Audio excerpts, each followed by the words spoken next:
From AccuWeather.com, this is AccuWeather Daily, a brief host-read article. It's weather news in a nutshell.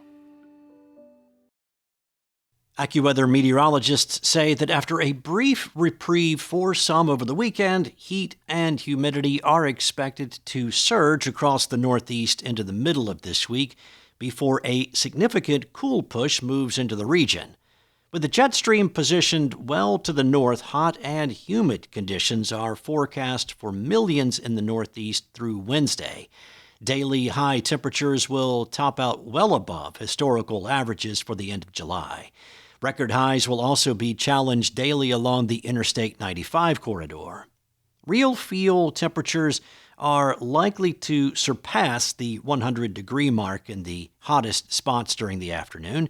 Nighttime relief will be limited, with lows only dropping into the upper 70s in some locations, paired with muggy conditions.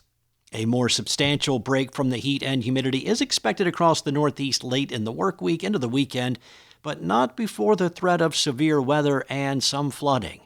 The same front that is driving the risk of severe weather across the plains and the Midwest early this week will gradually push south across the Northeast into late week. Interacting with the hot and moisture-rich air in the region, there will be a risk of severe thunderstorms Wednesday and Wednesday night. Flash flooding will be the primary hazard. There will also be a risk of locally damaging wind gusts and lightning strikes. There is increasing concern for heavy rainfall, raising the risk of flash flooding as the front continues to dive southward later in the week. Tropical moisture will surge in from the south, providing ample moisture for persistent downpours to set up from portions of Tennessee into southern New England. Rainfall amounts of 2 to 4 inches are expected late week, where the more persistent rounds of downpours occur. Individuals are urged to have several reliable ways to receive flood-related watches and warnings at all hours.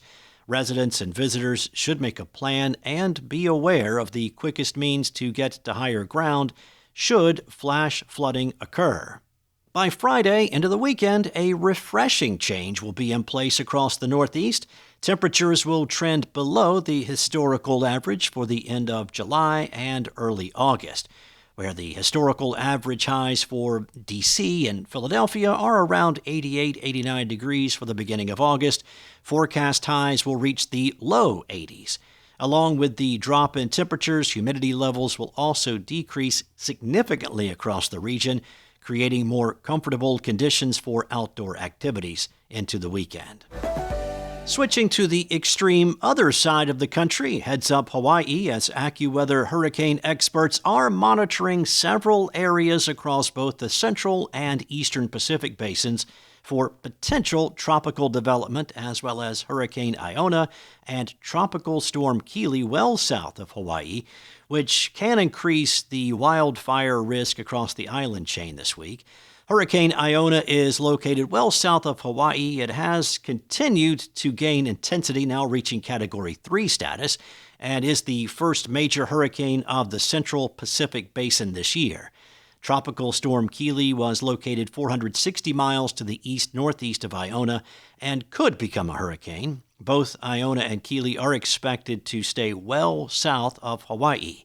While no direct impacts are expected across the Hawaiian Islands, both will work with an expansive area of high pressure to the north to enhance existing trade winds. The increased trade winds, combined with moderate or greater drought conditions across over half of the Hawaiian Islands, will heighten the wildfire risk through much of this week. The dry grass and vegetation will provide plenty of fuel for any fire that sparks. An area southeast of the island chain is being monitored for development early this week. Any development would likely be short-lived and not have any impact. Farther to the east, AccuWeather hurricane experts are monitoring 2 more areas of tropical development southwest of Mexico, including a high risk for tropical development to end out the month. Any development from either area late July into August could bring impacts to Mexico, as well as impact any shipping interests. That's all for now. You can find more regional forecasts and science-based articles at AccuWeather.com. And for your local forecast at your fingertips, download the AccuWeather app. Enjoy the rest of your day. Be safe. I will be back tomorrow with more from AccuWeather.